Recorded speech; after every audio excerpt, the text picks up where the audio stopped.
The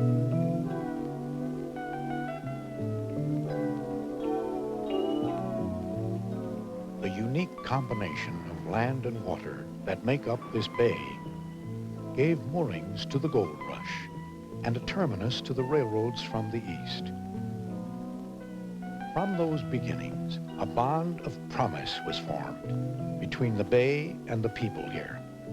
People who were willing to stay even though the earth trembled beneath them, and might again. Everything that is San Francisco today owes its life to those beginnings and to the bay itself.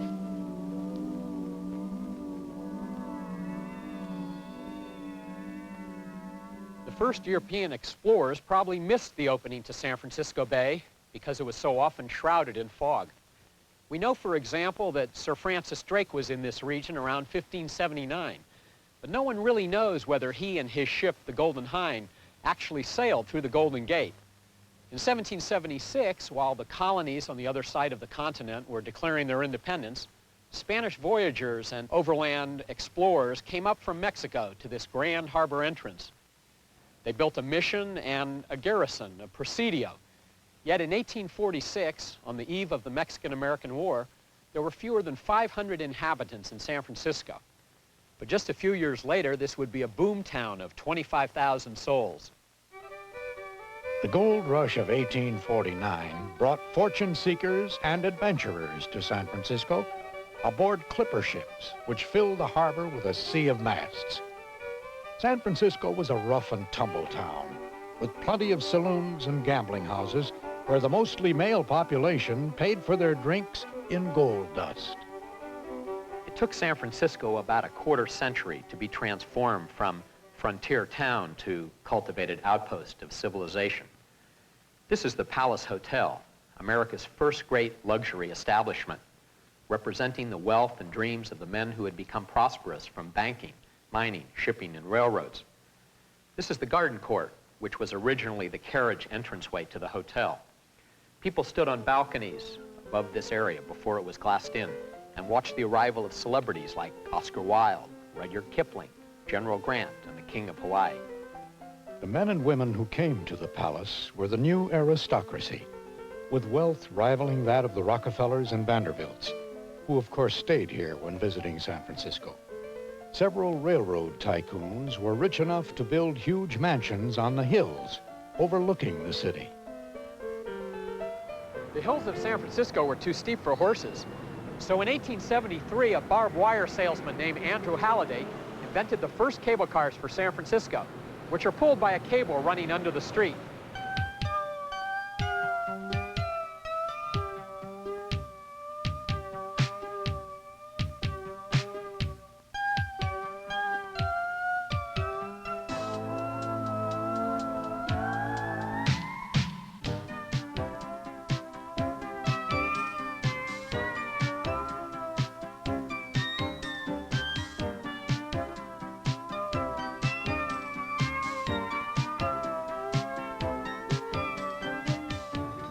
The operation of the cable car itself is simply there's an 1.5 inch cable under the street, and the cars have a grip in the center in the front of the car. When the grip man pulls back on that grip, it squeezes the cable, and that's how we get our power from.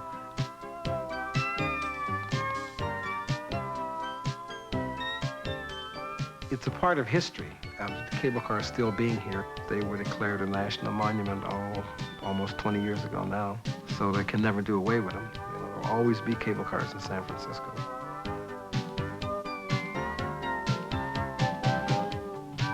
To me, it still fascinates me, even after being there all these years. You know, I still like to get up in the morning and climb up over top of Russian Hill out there, and you see the sunrise come up, you know, and it's really breathtaking on some mornings.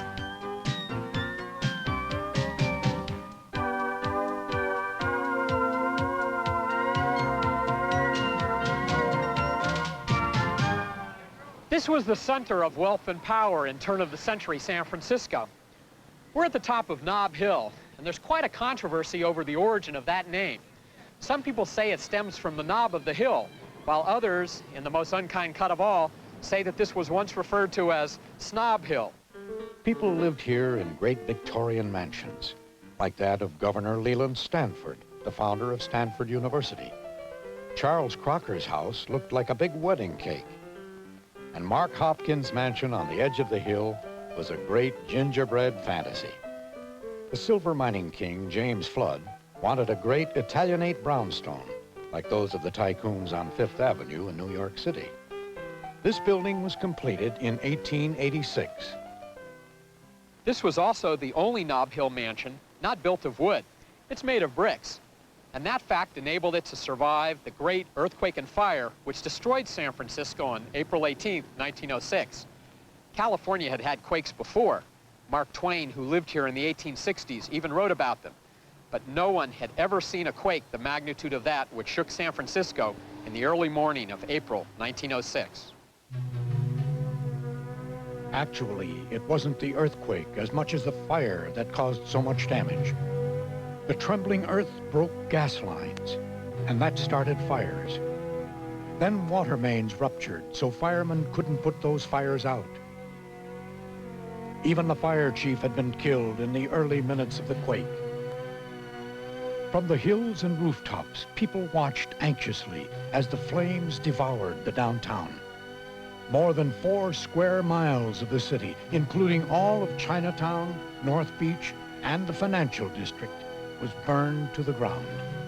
Hundreds of dead were carted out of collapsed and burning buildings. By the 3rd day, the fire had raced over Nob Hill, turning the great houses into smoldering ruins, all except for the Flood mansion. The brave firemen only succeeded in finally putting out the fire by desperately dynamiting houses a few miles west of here. Newspapers throughout the world trumpeted the tragic story of San Francisco's destruction. San Franciscans were determined to rebuild their lovely city. Today, San Francisco is the financial and cultural center of a thriving metropolitan area. Some call it the Wall Street of the West. It seems that the gold rush is still going on, as there are more fortune seekers and adventurers in San Francisco than ever before.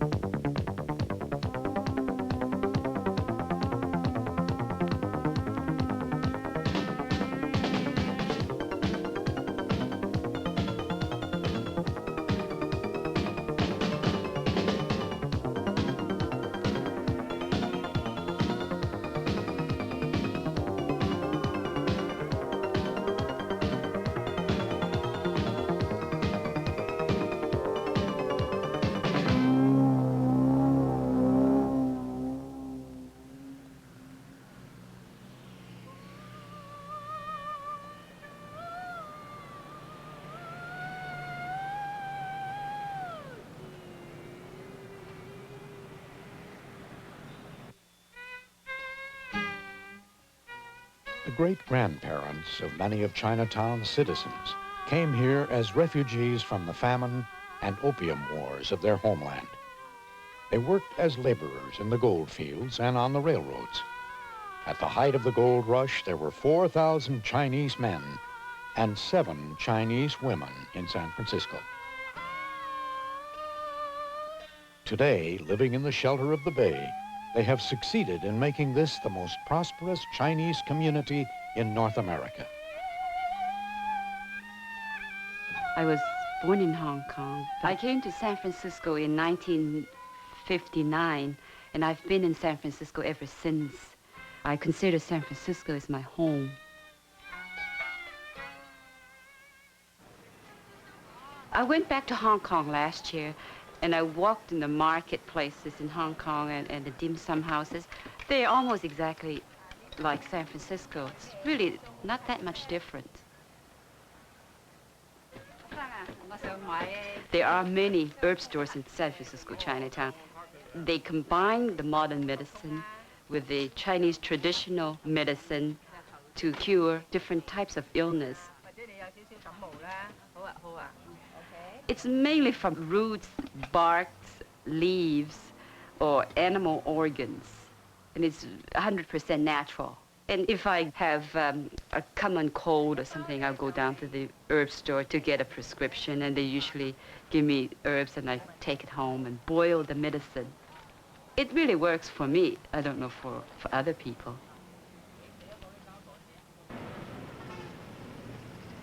If you walk around Chinatown during Chinese New Year's, fish markets are jammed, and the poultry markets are jammed. The streets are packed with people shopping. It's a tradition that you have plenty of food ready in the house to welcome the New Year's.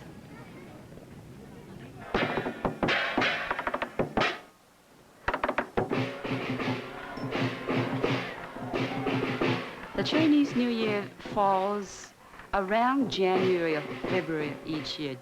In China, they don't have the parade. The parade is actually a Chinese-American tradition, and is the biggest festival in the Chinese community.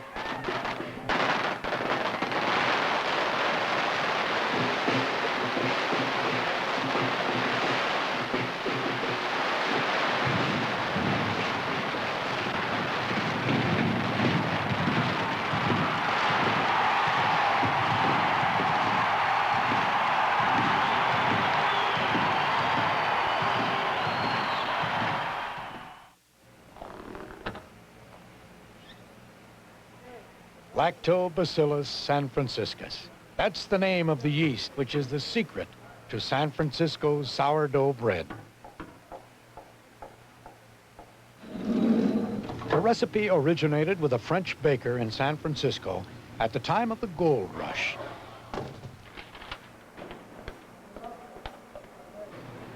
To this day, sourdough bread remains unique to San Francisco. It is a staple in what is by far the most popular passion in the city, restaurants.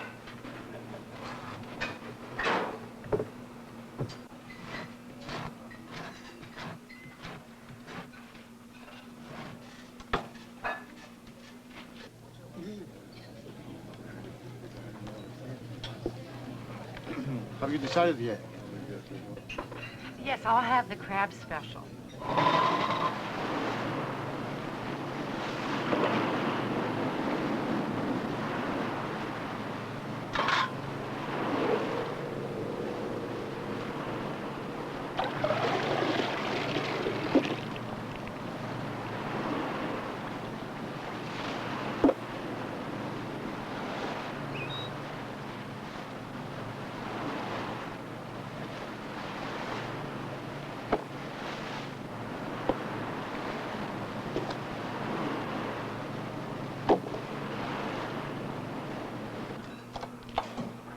Busy man. Yeah, no orders. Keep stirring that white sauce, man.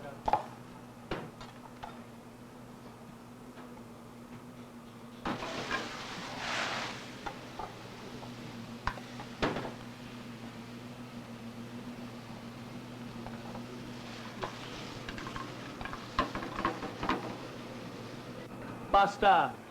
I make a fettuccine, white fettuccine, green fettuccine, black fettuccine, red fettuccine, carrot fettuccine, make a different pasta.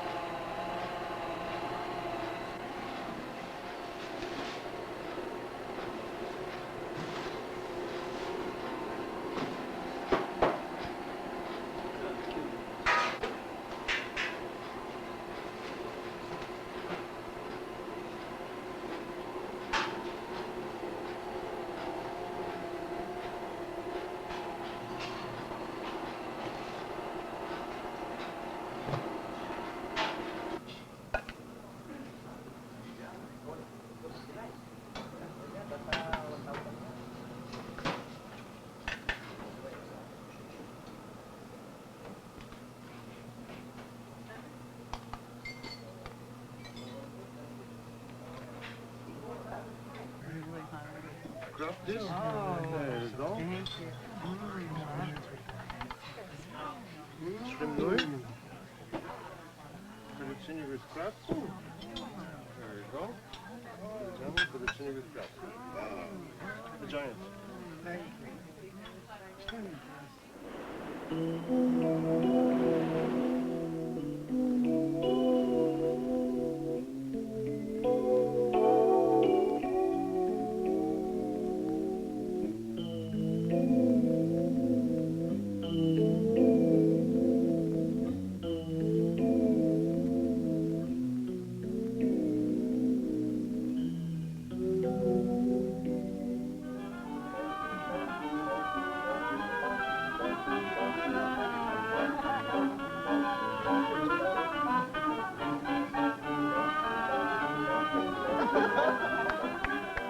On any afternoon in this city, visitors can enjoy a variety of delights, from mimes and street performers to the indulgent pleasures of the famous Ghirardelli chocolate factory.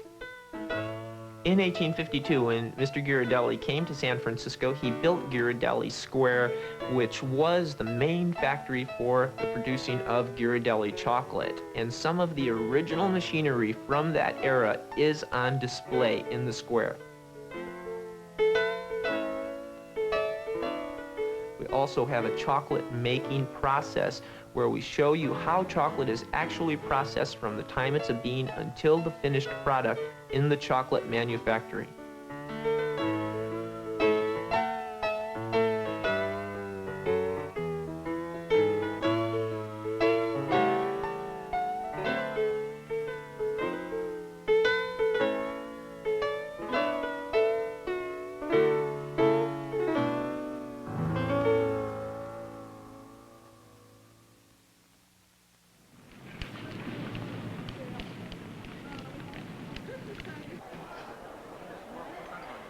One of my favorite pastimes in San Francisco Chinatown is to go to a dim sum house with friends.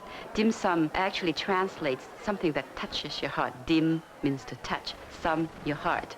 So it's not a full meal. It's like a pastry. The ingredients are different in each plates you sample. You see those women to push the carts around, and you just point to the lady and they said, hey, I want this particular plate. And there's no bill. At the very end of your meal, the waiter comes along and count the plates. Then he'll give you a bill. It's a pleasure. You sit there with your friends, sip tea for an hour or so, or two sometimes. Just spend an afternoon together.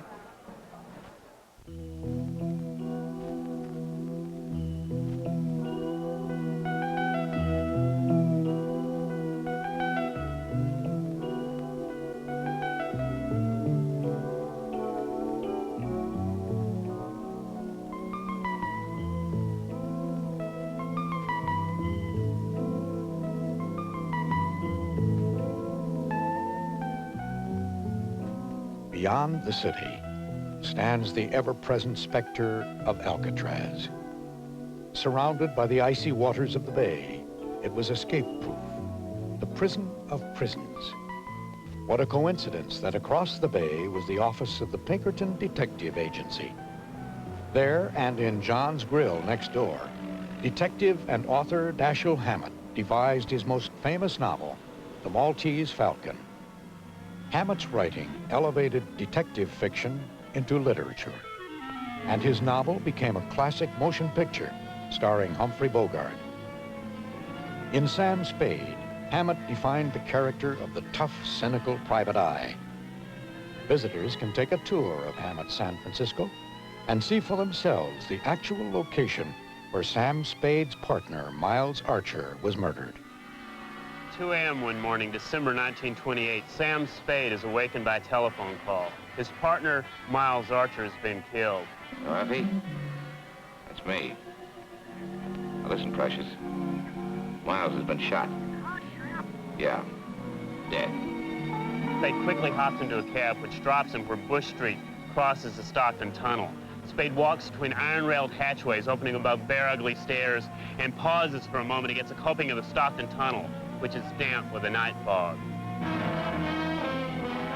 And then Sam Spade walks this way.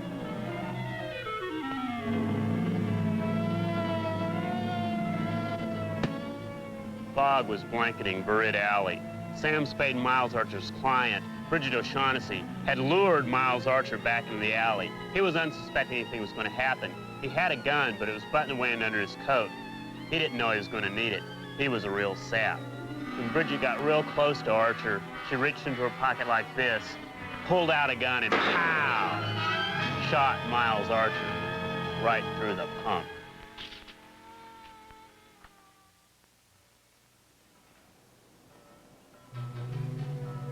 Miles Archer's killer was finally caught, but she probably never made it here.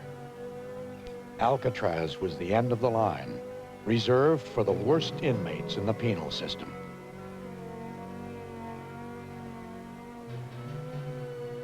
Frank Haney spent a lot of time on the Rock. He was a guard in the Alcatraz prison in the late 1940s. In 1948, at the age of 21, I became the youngest correctional officer on Alcatraz Island. I knew men such as George Machine Gun Kelly, Alvin Creepy Karpus, Robert Birdman Stroud.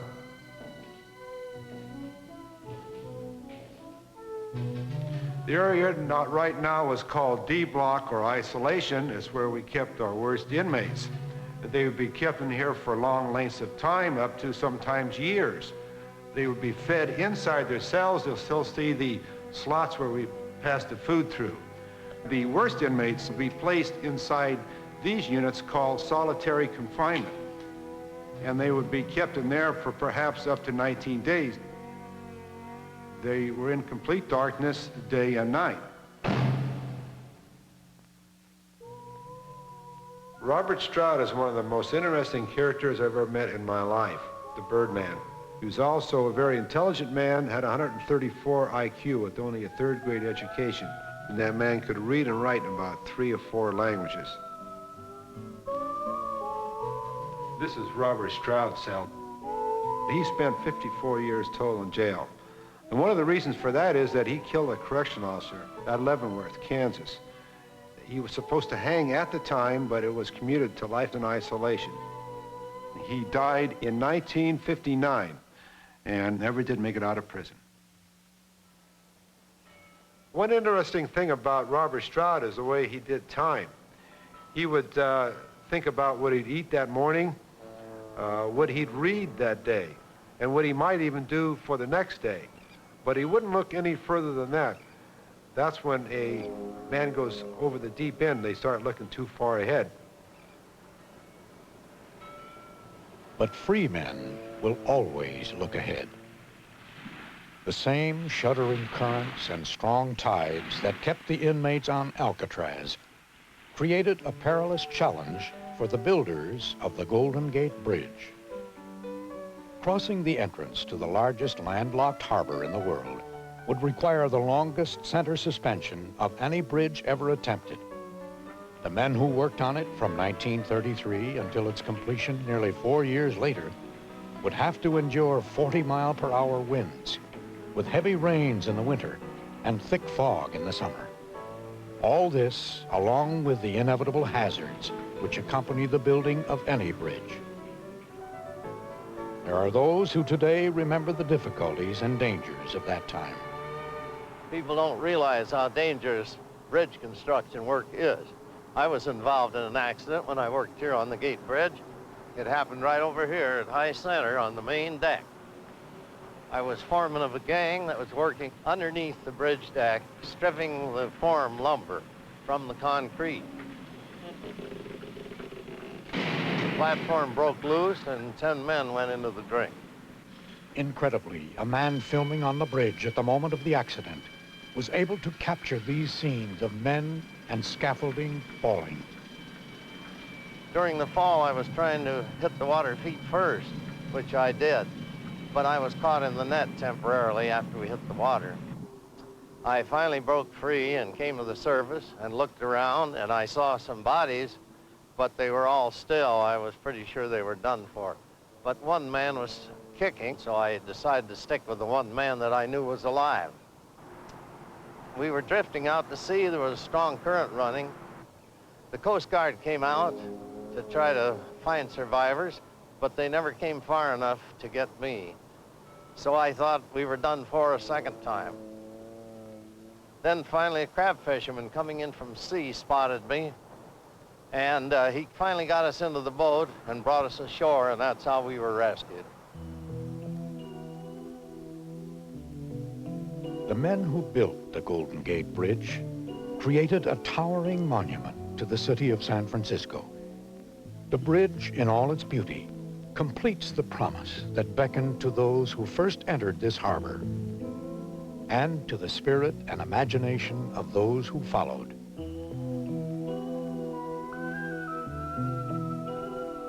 Today, that bond of promise still holds true, welcoming us to the city on the bay.